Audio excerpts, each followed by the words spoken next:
Most of Manitoba, along with parts of Ontario and Western Quebec, are under a special air quality alert this morning, and Saskatchewan is under an air quality warning. Smoky skies were seen in Winnipeg over the weekend. Authorities are warning residents to limit time outdoors and to consider reducing or rescheduling outdoor sports activities and events. Now, Manitoba, meanwhile, remains under a province-wide state of emergency. It was declared on Thursday. It's the second time the province has made that declaration this season.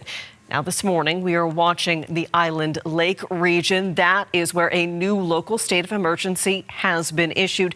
Marianne Domain joins me now, and she has been tracking this story for us. So break down what's going on in the Island Lake region. Yes, as of this morning, 3 out of 4 Island Lake communities under those local states of emergencies, and that includes St. Theresa Point and Wasagamack First Nations. And today, we are expecting the beginning of evacuations for elderly people, children, and people with compromised immune systems. You're looking at a map that shows you exactly where this is. This is northeast of Winnipeg. You see also on that map Garden Hill. All of those communities surrounded by several fires, including 4 that are considered out of control. Garden Hill has been the focus of an evacuation effort that actually began last Thursday, continued into the weekend, wrapped up on Sunday, and you can see, based on the images from that evacuation effort with the help of the Canadian Armed Forces, this image here of just how smoky it is. You heard Crystal talking about the air quality, and this is because of all of the smoke that is being brought up because of these fires that they're continuing to fight there. Thousands of people now brought to Winnipeg. They're staying in emergency shelters there.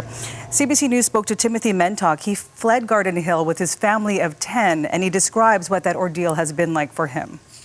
Last time I heard, when we left, our entire area was totally surrounded by fire, and the ashes were getting pretty bad, and the smoke was thick. You could barely see across the road. That's how thick it was. It's my first time being evacuated, so I didn't know what to expect. But my experience this year has been excellent. This morning, we're also keeping an eye on what's unfolding in the city of Thompson, also in northern Manitoba. This is an area where there are 2 fires burning outside of the community. They are trying to make sure it stays that way. Crews are coming in from New Zealand as well as Mexico.